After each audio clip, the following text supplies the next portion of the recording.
যে 2018 সালে গতকালকে যে 30শে জুন ছিল, সেই 30শে জুন লাইব্রেরির সামনে কিভাবে আমাদের উপরে নির্মমভাবে হিংস্র জন্তুর মতো হামলে পড়েছিল। শাহবাগে আমাদের সহযোদ্ধাদের উপর হামলে পড়েছিল। ঢাকা বিশ্ববিদ্যালয় এলাকায় যেখানে চাকরি পেয়েছে রক্তাক্ত করেছে। 1 জুলাই ঢাকা বিশ্ববিদ্যালয়ের প্রতিষ্ঠা বার্ষিকী, সেদিন সকলের ঢাকা বিশ্ববিদ্যালয়ের আমরা প্রোফাইল শোকাচ্ছন্ন দেখেছি। সকলেই বলেছিল এটা ঢাকা বিশ্ববিদ্যালয়ের চরিত্র না, এই ঢাকা বিশ্ববিদ্যালয়ে আমরা চাই না। সকলের এই প্রতিবাদ সেই সময় এই আন্দোলনকে আরেকটা গতি দিয়েছিল, যার ফলে 2 জুলাই আবার আমরা সেই পতাকা মিছিলের কর্মসূচি দিয়েছি। সে সময় রাজশাহী বিশ্ববিদ্যালয়ের একজন ছাত্রকে হাতুড়ি দিয়ে পিটিয়ে মেরুদণ্ড ভেঙে দিয়েছে। কিন্তু পৈশাচিক এবং বর্বর শাসকরা কারো বিরুদ্ধে ব্যবস্থা নেয় নাই। তার পরবর্তী সময় আমরা অক্টোবর পর্যন্ত আমরা আন্দোলন চালিয়ে গেছি। একটা সেন্ট্রাল ইস্যু ছিল, ওই যে বলে শুনেন যে আপনার যে দুনিয়ার মানুষ সবাই যদি ঐক্যবদ্ধ হয়ে কারো ক্ষতি করতে চায়, আল্লাহ না চাইলে তার ক্ষতি হয় না। আবার সবাই মিলেও যদি এগিয়ে যায়, আল্লাহ না চাইলে তাকে রক্ষা করতে পারবে না। হাসিনার পতন এইভাবে লেখা ছিল যে যেই ছাত্রদের সাথে প্রতারণা করেছে, তরুণদের সাথে প্রতারণা করেছে, তাদের আন্দোলনে তার পতন হবে, এবং তাই হয়েছে।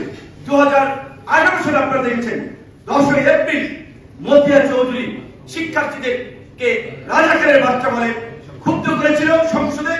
ঠিক একই ভাবে দেখেন আল্লাহ কি নির্ভর মানে পতনের এই হাসিনার জন্য লিখে দেওয়া ইতিহাস, যে আপনার এই 2024 সালেও এই 14 জুলাই যখন শেখ হাসিনা শিক্ষার্থীদেরকে রাজাকারের বাচ্চা বলে আবার তিরস্কার করলেন, আবার অপমানিত করলেন, সেই প্রতিবাদের লেলিহান শিখাই সারা বাংলাদেশে ছড়িয়ে গেছে।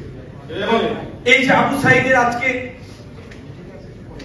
বিরচিত মৃত্যু, অনেকেই মৃত্যুবরণ করেছে, আমরা প্রত্যেকের কথাই স্মরণ করি, কিন্তু কিছু ঘটনা সিম্বলিক আইকনিক থাকে। 90-এর আন্দোলনে নূর হোসেনের কথা, কেউ বলেছে সে ভবঘুরে ছিল, কেউ বলেছে সে আওয়ামী লীগ দাবি করেছিল তাদের কর্মী, অন্যরা দাবি করেছিল তাদের কর্মী। সে যাই হোক না কেন, নূর হোসেনের পরিবারের প্রতি কিন্তু 90 পরবর্তী সরকার খুব বেশি সুবিচার করেনি। নূর হোসেন চত্বরে ফুল দিতে যায়, নূর হোসেনদের খোঁজ কিন্তু কেউ এইভাবে নেয় নাই। আজকে আমি সময় টিভিতে আবু সাইদের বাবার একটা ইন্টারভিউ কমেন্ট শুনেছি, কবেকার ডেটটা দেখি, সময় টিভি পেয়েছি, যে বলেছে তারা ওইভাবে রাষ্ট্রীয় সহযোগিতা পায়নি।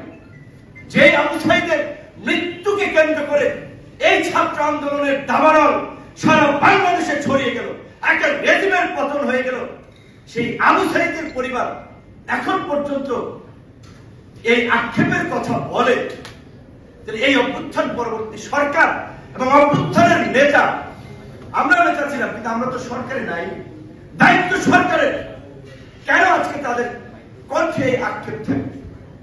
পরিষ্কার ভাবে বলছে, আজকে মুক্তিযোদ্ধাদের আমাদের যে ভুয়া মুক্তিযোদ্ধা, মুক্তিযুদ্ধ করেন নাই তারা মুক্তিযোদ্ধা, ভুয়া ভাতা নেয়, সুযোগ সুবিধা নেয়, এটা আমাদের জন্য লজ্জাজনক। আজকে এই জুলাই যোদ্ধা নামে, জুলাইয়ের নামে আপনার জুলাইয়ের আন্দোলনে ছিল না, পত্রপত্রিকা তো দেখলাম এই আপনার ছিনতাই করতে গিয়ে মারা গেছে তার নাম এই তালিকা আসে, কিংবা এই আন্দোলন সংগ্রামে ছিলেন না তার নাম এই তালিকা আছে। এই তালিকায় এই ভুলটা হলো, এই তালিকা যারা করেছে তাদের অবশ্যই বিচারের আওতায় আনতে হবে। এই তালিকা করার মধ্যে দিয়ে জুলাই শহীদদের প্রতি অবমাননা করা হয়েছে, জুলাইয়ের প্রতি অশ্রদ্ধা দেখানো হয়েছে, এবং এই প্রতারণার সাথে যারা জড়িত আমরা অনুরোধ করব তাদেরকে বিচারের মুখোমুখি করার জন্য।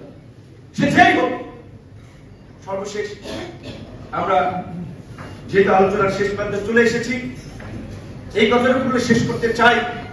বাংলাদেশে 53 বছরে আমরা একটা গণঅভ্যুত্থান পেয়েছি, একটিবার এইভাবে সবাই মিলে সংস্কার করার সুযোগ পেয়েছি, আওয়াজ তোলার সুযোগ পেয়েছি, কিন্তু আমরা লক্ষ্য করছি ঐক্যমত্য কমিশনে এখানে শাকিল থাকে আমাদের দলের পক্ষ থেকে, রিজু ভাই থাকে পিছনে আছে, ঐক্যমত্য কমিশন নাম ঐক্যমত্য কমিশন, কিন্তু সেখানের আলোচনায় বেশিরভাগ নেতৃবৃন্দ ব্যক্তিদের কণ্ঠে অনেকের সুর। কারণ সবাই যার যার দলীয় পজিশন কি, দলের এজেন্ডা কি, সেইটা নিয়ে টেলিভিশন লাইভ করে ফেস দেখাতে কথা বলতে ব্যস্ত।